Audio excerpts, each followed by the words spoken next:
Enquanto as embrionárias elas têm o potencial de formar todos os tecidos do corpo, as adultas formam alguns tecidos. E a gente ainda está batalhando para saber que tecidos cada célula tronco tem o potencial para fazer. Utilizando diferentes fontes de células tronco adultas e vendo qual é o potencial que cada uma tem de formar músculo, osso, neurônio, visando a terapia celular. Então, que tecidos essas células adultas realmente são capazes de generar? Como conseguir uma quantidade suficiente? Como fazer o diferencial no tecido que queremos e somente nesse tecido? Como evitar a formação de tumor? Como evitar a rejeição? E como garantir que cheguem no órgão.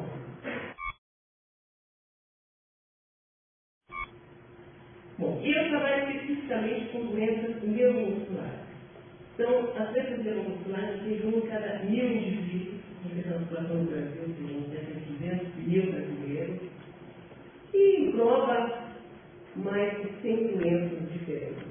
Distrofias musculares, distrofia neurônica, ataxia, neuropatia periférica, autoestima, todas elas têm englobadas nas doenças neuromusculares. Uma das formas mais comuns e mais graves é uma distrofia de Duchenne, que só tinha de meninos. Então, esses meninos são aparentemente normais, até por 5 anos de idade, mas eles já nascem com um gene, uma mutação que vai determinar a ausência de uma proteína que é essencial para o músculo, a distrofina. E por causa da falta dessa proteína, os músculos vão degenerando progressivamente.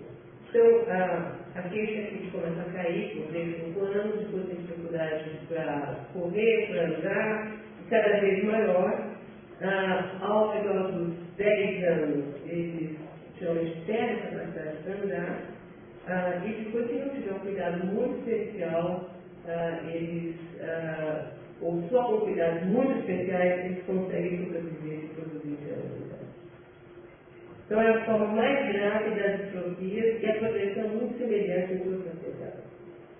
Existe um outro tipo de distrofia causada por mutações no mesmo gene, que é a distrofia tipo Becker, que também são pacientes de sexo masculino, e diferentemente da Duchenne, o prognóstico é muito variável. Então, a gente tem pacientes que vão para a cadeira de vacinação dos 20 anos, mas tem pacientes que estão muito bem alinhados depois dos 40, 50 anos.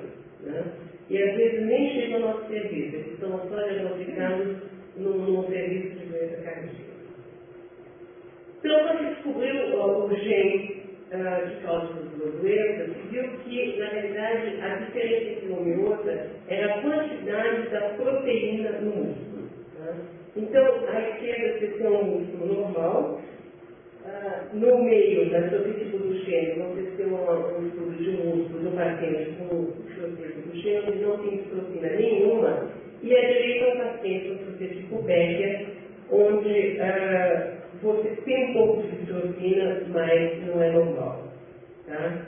E onde a gente sabe, a gente pode quantificar a distrofina. Então, quanto mais você tiver, mais leve é o quadro. Então, aqui, vocês têm de novo um paciente com distrofia tipo Duchenne sem distrofina nenhuma, e 2 pacientes com distrofia tipo Becker. Então, a gente vê esse exame, a gente já vai saber que o da direita vai ter um prognóstico muito melhor, porque ele tem mais distrofina.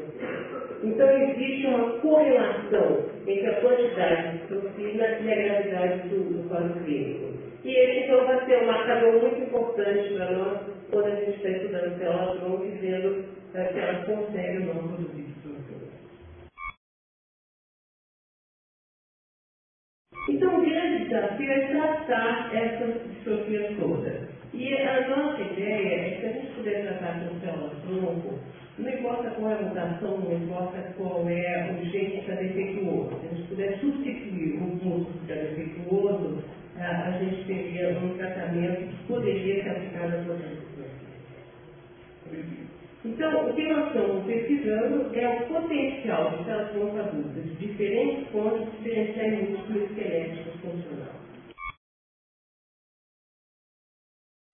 Bom, então, outra pesquisa que nós estamos fazendo é ver diferentes fontes de células tronco. Qual a melhor fonte de células tronco? Por exemplo, o sangue ou o cordão umbilical. Se você quiser saber que existem inúmeras companhias, empresas que guardar o sangue do cordão umbilical do neném quando nasce, né?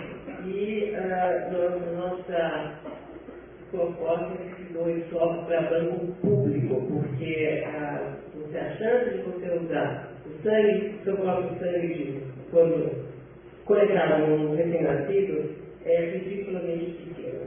Mas, por outro lado, nós comparamos qual é a melhor fonte de células mesenquimais, é o sangue ou o cordão umbilical. E é trabalho da Mariana e do Éder, e o que eles fizeram? Eles compararam 70 amostras pareadas de cordão e sangue, do mesmo bebê, com o mesmo método, e vimos que o cordão é muito mais rico que o sangue em célula mesenquimal. Então, nós conseguimos montes de células mesenquimais de todos os cordões, enquanto que no sangue a gente encontra em cada 10, você consegue isolar em uma amostra células mesenquimais. E a ironia é que os bancos de cordão, eles bastante jogam o cordão fora. Né? Então, o que a gente diz assim, é para guardar alguma coisa, guarda o cordão. E essas células mesenquimais, a gente tem o potencial de formar diferentes tecidos. Porque, principalmente, então, na aprovação da lei que permitia tecido com transplantação embrionária, ela foi aprovada em 2005, por uma grande maioria do Congresso, e a lei diz que a gente pode fazer pesquisas com células embrionárias de embriões congelados há mais de 3 anos ou enviados para implantação, desde, claro, que haja consentimento dos genitores e seja aprovado por comitê de ética. Bom, foi super pesquisado em 2005, inclusive foi destaque internacional, mas a lei durou pouco, porque o Cláudio Fonteles, que é o procurador da República, abriu uma ação direta de inconstitucionalidade, dizendo que a vida começa na concepção e que a pesquisa com embriões congelados fere a dignidade da pessoa humana. E a pessoa humana, nesse caso, é um embrião congelado. Bom, então nós tivemos uma audiência pública em 2007, a primeira audiência pública que foi promovida pelo Supremo Tribunal Federal, e na audiência pública havia um grupo de cientistas a favor e contra. E os que eram contra eram ligados a grupos religiosos, e os que eram a favor eram todos que estavam trabalhando de fato com a célula. Bom, então houve um julgamento em 5 de março de 2008, os 2 ministros que logo se dispuseram a favor foi o Carlos da Igreja Entrasse, mas o ministro de Direito pediu vista e o julgamento foi adiado por quase 3 meses.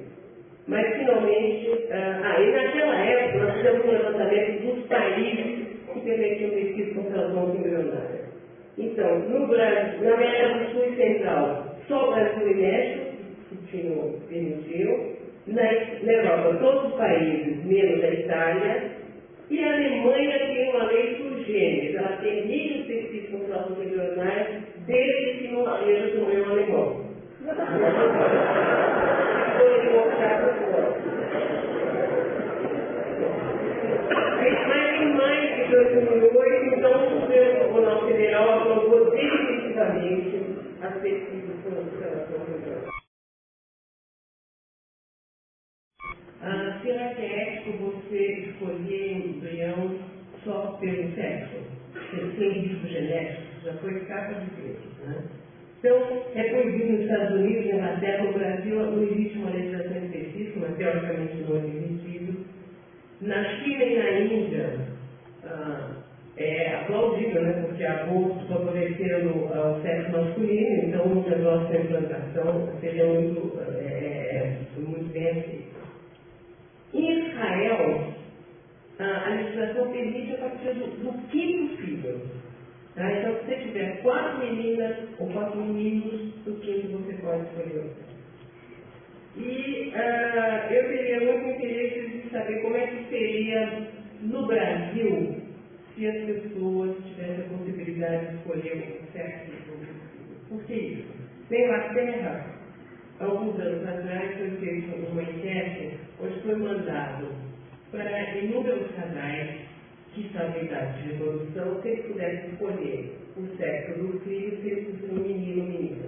E o primeiro grupo saiu do ser menino, o segundo grupo saiu do ser menina, e o terceiro grupo disse tanto faz.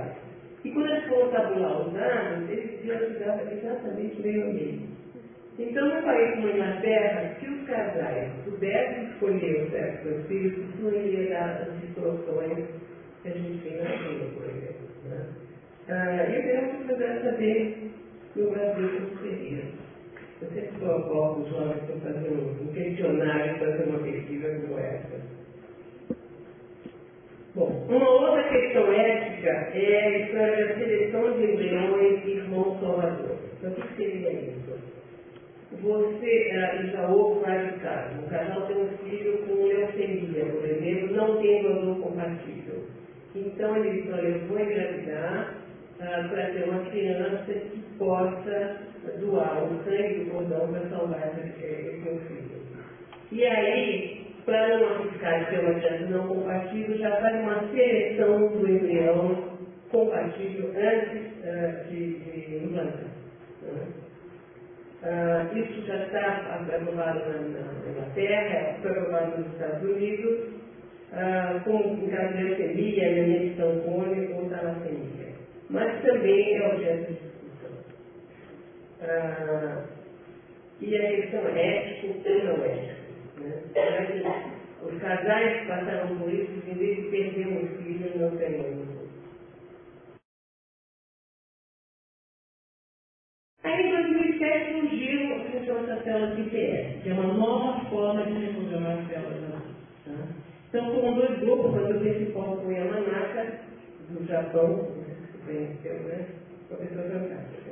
O que ele mostrou? Ele experimentar um dom que você podia pegar uma célula da pele e você conseguiu ativar alguns genes que se expressam em nitrogênese, essas células, aquilo que produzindo um vírus dentro da célula, voltaram ao estágio de células não embrionárias. Tá? E aí, então, todos os genes que estavam silenciados voltaram a ser ativos e essas células tornaram uma célula pluripotent. E então chamam de IPS, Induced Pluripotent Cells, sejam células induzidas a se tornar pluripotentes. Bom, mas eles mesmos disseram na época que ainda precisavam continuar a fazer as pesquisas com células não embrionárias. E não sabemos se algum dia essas células podem servir para terapia. Enquanto, se for possível reprogramar só usando um vírus, ativando algum gene sem usar óculos,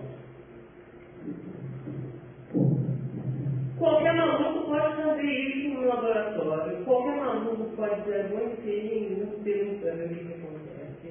Pode inserir em útero de coelho, de vaca, de qualquer animal. Tá? E a comunidade humana não tem limite. Quem é que vai controlar isso? Quem vai regulamentar isso? Né? Então, nós temos um debate ético extremamente importante. De novo, a mídia deu muito pouca atenção.